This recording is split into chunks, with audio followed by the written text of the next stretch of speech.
Hello friends, मैं हूं सी रुचि गोयल। सबसे पहले तो wish you all a very happy Diwali. I hope आपकी दिवाली बहुत अच्छी रही होगी। इन कुछ दिनों में लास्ट 7 डेज में बहुत सारे जीएसटी में चेंजेस आए। पोर्टल अपडेट हुआ, पोर्टल में भी बहुत सारे चेंजेस आए। कुछ बिजी होने के कारण हम वीडियोस नहीं बना पाए, तो आज मैं समराइज करूंगी उन सब चेंजेस को जो जीएसटी पोर्टल पे आए हैं इन लास्ट 7 डेज में। तो आइए चलते हैं एक एक करके उन अपडेट्स पे। तो फर्स्ट अपडेट जो है 17 नवंबर का, वो है अपडेट्स ऑन ई इनवॉइसिंग। जैसे कि आप जानते ही हैं कि पहले ई इनवॉइसिंग की जो लिमिट थी, टर्नओवर की लिमिट थी, वो थी 500 करोड़ से अबव। अगर किसी की टर्नओवर 500 करोड़ से ज्यादा है तो उसको मैंडेटरी ई इनवॉइसिंग करनी पड़ेगी। उसके बाद ये चेंज हुआ। अब 17 नवंबर को अपडेट हो गया पोर्टल में। अब ये मैंडेटरी हो गई है 100 करोड़ पे। अगर आपकी जो टर्नओवर है वो 100 करोड़ से ज्यादा है तो आपको मैंडेटरी ई इनवॉइसिंग करनी पड़ेगी। ये आपको एक ट्रायल बेसिस पे दिया है, सो दैट आप थोड़े एडिक्ट हो जाएं ई इनवॉइसिंग से, आप थोड़े कंफर्टेबल हो जाएं ई इनवॉइसिंग से। इसलिए आपकी लिमिट जो है 100 करोड़ कर दी गई है। नेक्स्ट अपडेट है 16 नवंबर का, जो कि है update on blocking of E way bill generation facility after 1 दिसंबर 2020। जैसे कि मैंने अपनी वीडियोस में बताया आपको कि ई वे जनरेशन ब्लॉक हुआ था इन बिटवीन अक्टूबर में उन लोगों के लिए जिन्होंने कॉन्जिक्यूटिवली 2 मंथ्स की जो जीएसटीआर 3B थी वो फाइल नहीं की थी। लेकिन उसमें एक टर्नओवर का क्राइटेरिया था कि अगर आपकी टर्नओवर इस पर्टिकुलर लिमिट से ज्यादा है तो, और आपने 2 मंथ्स कॉन्जिक्यूटिव की अगर आपने रिटर्न्स फाइल नहीं की थी जीएसटीआर 3B, तो आपका ई वे बिल जनरेशन ब्लॉक हो रहा था। लेकिन अब इसमें चेंज आ गया है। आपकी टर्नओवर का क्राइटेरिया हटा दिया गया है। इसलिए इन्होंने कहा 1 अक्टूबर के बाद अगर आप किसी भी 2 महीने की अपनी जीएसटीआर 3B या CMP08 जो रिटर्न है वो नहीं भरते हैं तो आपके लिए जो ई वे बिल जनरेशन है वो ब्लॉक कर दिया जाएगा। नेक्स्ट अपडेट है auto population of E invoice details into GSTR 1। ये बहुत ही इंपॉर्टेंट अपडेट है और ये नया अपडेट है, तो इसको मैं थोड़ा सा डिटेल में कवर करूंगी।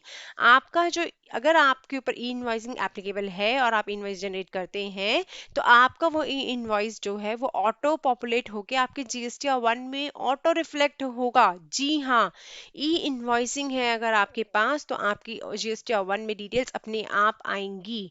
ई इनवॉइसिंग की हम बात कर रहे हैं। तो ये अपडेट बिल्कुल नया आया था और बहुत ही इंपॉर्टेंट अपडेट है। उसके बाद एक और अपडेट आया, उससे पहले एक और अपडेट आया, वो है due dates for filing of form GSTR 3B for the tax periods from October 2020 till March 2021। इन्होंने जीएसटीआर 3B की ड्यू डेट्स को नोटिफाई किया। ड्यू डेट्स वही हैं, अगर मैं आपको बता देती हूँ तो जो जिनकी टर्नओवर अप टू 5 करोड़ से उनकी डेट्स अलग हैं, और जिनकी टर्नओवर अबव 5 करोड़ उनकी डेट्स अलग हैं। अगर आपकी टर्नओवर 5 करोड़ से ज्यादा है और आप किसी भी यूनियन टेरिटरी या किसी भी स्टेट में फॉल करते हैं तो आपकी due date 20th of the subsequent month ही है। लेकिन वहीं अगर आप कैटेगरी 1 स्टेट्स में आते हैं तो आपकी जो ड्यू डेट है 3B की फाइलिंग की हुई है 22nd of the next month. वहीं अगर सेकंड कैटेगरी स्टेट्स में आते हैं तो आपकी जो ड्यू डेट है जीएसटीआर 3B फाइलिंग की वो है 24th of the subsequent month. तो इन्होंने नोटिफाई किया कि मार्च 2021 तक भी ये डेट्स यही हैं। उसके अलावा एक और अपडेट पहले आया, वो है auto populated form GSTR 3B PDF for tax payers from the month of October 2020 onwards. इसमें मैंने वीडियो बनाया, उसको एक्सप्लेन भी किया था कि आपकी जो जीएसटीआर 3B है वो ऑटो पॉपुलेट होना शुरू हो जाएगी। जैसे कि आप जानते ही हैं कि GSTR 2B new form new update आना शुरू हो गया है पोर्टल पे। आपके हर मंथ की 12th को जीएसटीआर 2B पॉपुलेट हो जाता है और आपको ईमेल और मैसेज भी आता है कि 2B इज नाउ अवेलेबल। तो जो 2B होता है वो होता है आपके जो वेंडर्स होते हैं उनका, जो आपने परचेजेस की होती हैं उनका डेटा, जिन्होंने अगर रिटर्न फाइल कर दी है या नहीं कर दी है, जो भी होता है उनका डेटा होता है उसमें।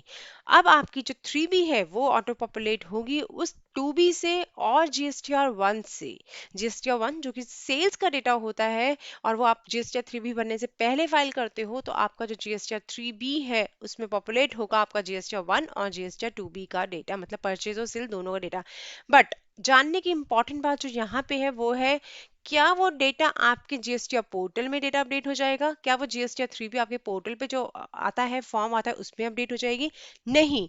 एक पीडीएफ फाइल आप जनरेट कर पाएंगे जब जब आप GSTR 3B फाइल करना चाहेंगे तो पहले एक PDF फाइल आप जनरेट कर सकते हैं जिसमें सिस्टम जनरेटेड GSTR 3B आप देख सकते हैं कि सिस्टम क्या बताता है कि आपकी GSTR 3B कैसी दिखनी चाहिए, और वो बताएगा on the basis of GSTR 2B का डेटा जो पॉपुलेट हुआ होगा और GSTR 1 का डेटा जो आपने ही फाइल किया होगा। तो इस तरह से आपका GSTR 3B ऑटो पॉपुलेट होगा, लेकिन वो PDF फॉर्म में होगा।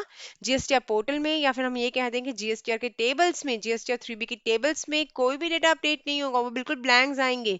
आपको मैनुअली फिल करना पड़ेगा। उस मैनुअल फिल के लिए आप जो ऑटो पॉपुलेटेड GSTR 3B है उसको भी देख सकते हैं। फाइल करने के लिए जो डेटा होगा 3B auto populated PDF form में, उसको यूज करके भी आप जो टेबल्स होते हैं GSTR 3B के वो भर सकते हैं। तो ये बहुत सारे चेंजेस बार बार आए हैं पिछले 7 दिनों में, काफी अमेंडमेंट्स लाए हैं, काफी इंपॉर्टेंट अपडेट्स लाए हैं, काफी रिलीफ लाए हैं टैक्स पेयर्स के लिए। मैंने कंसोलिडेटेड व्यू दिखा दिया आपको सारे अपडेट्स का। अब आप कोई भी अपडेट मिस नहीं करेंगे अगर आपने ये वीडियो ध्यान से देखा होगा। अगर आप पर्टिकुलर किसी टॉपिक पे और डिस्कस करना चाहते हैं तो आप रिस्पेक्टिव वीडियोस को भी देख सकते हैं। इनमें मोस्ट ऑफ द वीडियोस मैंने वीडियो बना रखी है, कोई एक आधी वीडियो है जो इन लास्ट 2-3 डेज में आई है, अगर कोई अपडेट आया है तो उस पर मैं वीडियो नहीं बना पाई थी। लेकिन अगर आपको फिर भी किसी पॉइंट पे डिटेल डिस्कशन करना है तो आप कॉमेंट बॉक्स में कॉमेंट जरूर कीजिए, हम डेफिनेटली आपके उस पॉइंट को कवर करेंगे। तो आज के लिए बस इतना ही। इसी तरह हमारे साथ जुड़े रहिए और हमारे चैनल को भी सब्सक्राइब जरूर कीजिए। Thanks for watching my video. Thank you.